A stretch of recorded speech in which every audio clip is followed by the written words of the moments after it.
আসসালামু আলাইকুম। দেখতে পাচ্ছেন পুরান ঢাকার মিষ্টি পান। মিষ্টি পান কার কার পছন্দ? আমার তো খুবই পছন্দ, কারণ মিষ্টি পানগুলোতে অনেক ধরনের জেলি এবং টুটি ফ্রুটি, স্প্রিঙ্কেল, চকলেট সিরাপ, অনেক ধরনের ফিলিং ইউজ করা হয়ে থাকে। আর এই পানটা হলো পুরান ঢাকার আল্লাহর দান পানের দোকানের।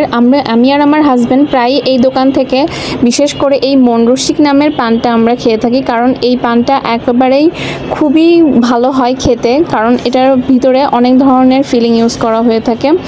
আর এছাড়াও এই আল্লাহর দান দোকানটাতে আমরা প্রায়ই আসি এই কারণ এখানে পুরো একটা পান ইউজ করা হয়ে থাকে এবং অনেক বেশি পরিমাণে ফিলিং ইউজ করা হয়ে থাকে।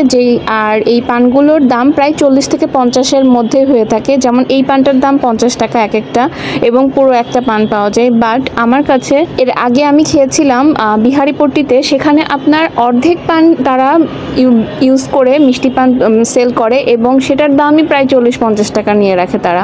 সেহেতু আমার কাছে মনে হয় যে একটু যদি আমরা পুরান ঢাকা থেকে গিয়ে এই পানটা ট্রাই করি তাহলে মনে হয় বেশি ভালো হয়, কারণ 40-50-এর মধ্যে এখানে পুরো একটা পান পাওয়া যায়।